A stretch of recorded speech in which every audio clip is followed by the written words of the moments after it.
Good morning, Toastmasters. Good morning, suffragettes. Good morning, scientists. Thank you very much for waking up on an early Tuesday morning to attend my talk on Suffragette City.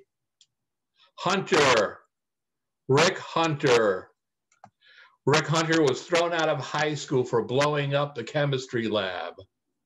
He's an unemployed part-time construction worker, member of Mensa, and he's an avid cave explorer with his fellow explorer, Steve Tucker. This picture shows how slight of build and slim Steve is. This might be significant to the rest of our story. Steve is a professional accountant and amateur cave explorer. These two were exploring on the African continent in the country of South Africa, way up in this region here. And they entered this cave here. Now, the beginning of this cave has been highly explored, both by paleontologists and by other cave explorers.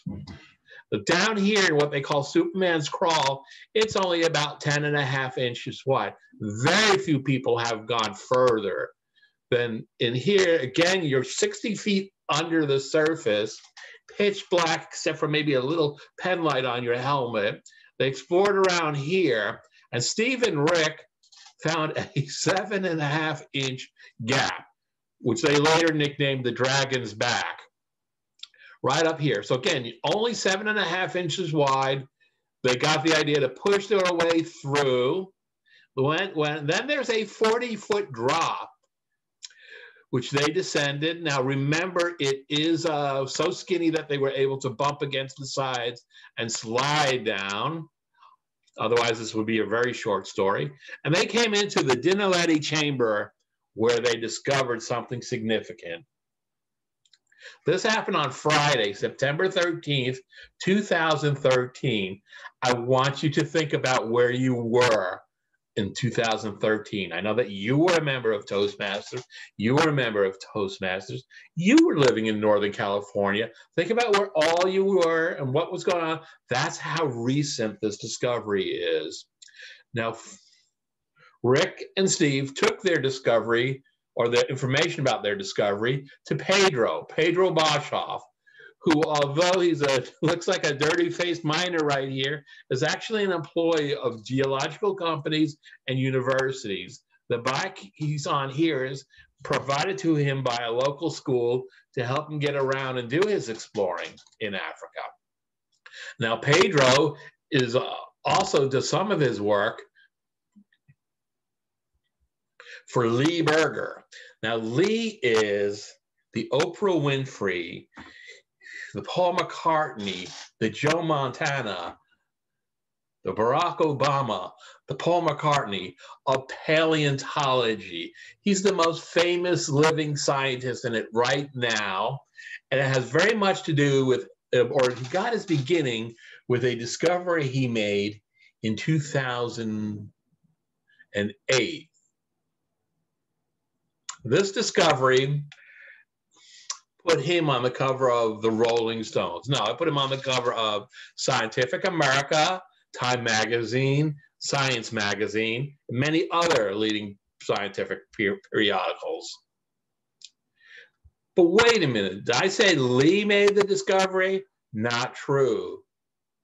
Lee's 9-year-old son, Matthew Berger, is the one who discovered a $2 million-year-old fossil.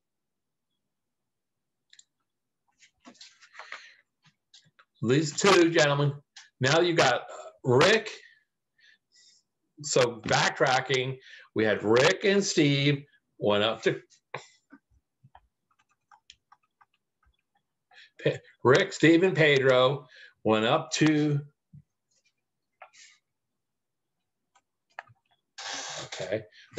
Lee and told them about this great discovery they had seen. They even showed him pictures. Unfortunately, the pictures were not to the quality that would get Lee the sponsorship money that he would need to take this any further. Now, this chapter has two contradictory versions to it. I'm going to tell you both, and you can decide which one you want to believe. In the first version, the four of them went back to the cave, just the four of them. And with a better camera, they went down there and they got a better picture, something they could provide to the National Geographic Society.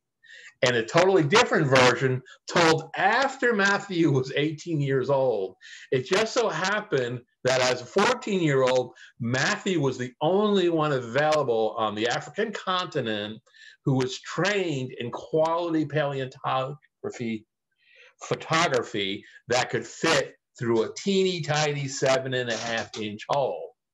So Lee sent his son down in the pitch black into an area that had not been explored by humans for far more than 10,000 years, and through a tiny 10.5-inch gap and then a 7.5-inch gap. For 2 years, Lee wondered if he would ever see his son again. But finally, and for 2 hours, finally, his son popped out of the hole. He showed him on the video screen fantastic photography that he had taken. This was provided to the National Geographic, who said, yes, we'll fund you a dig, go put it together.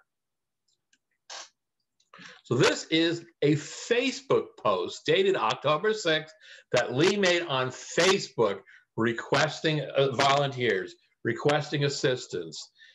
Now on the post, the person must be skinny and preferably small.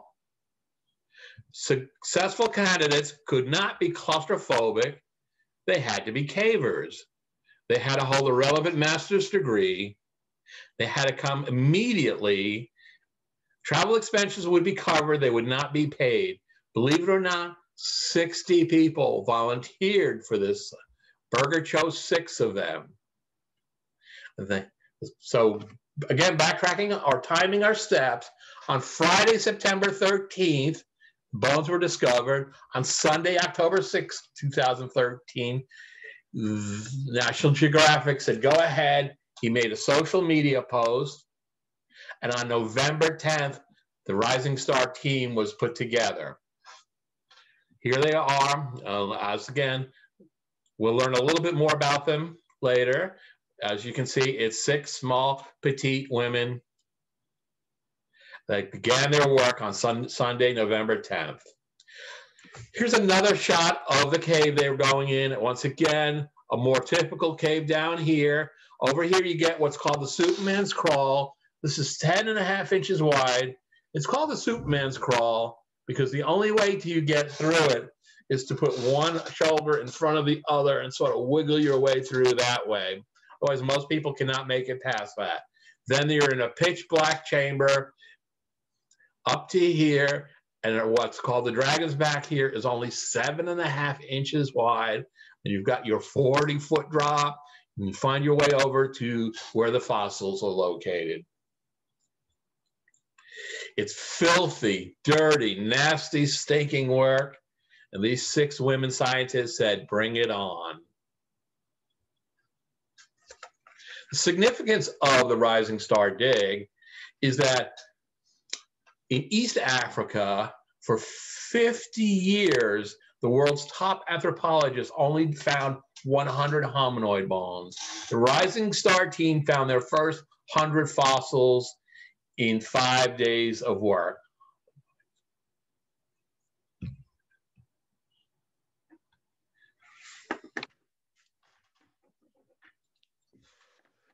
This 19-day expedition and a second team working a nearby cave a few months later found a total of 1,500 hominoid fossils.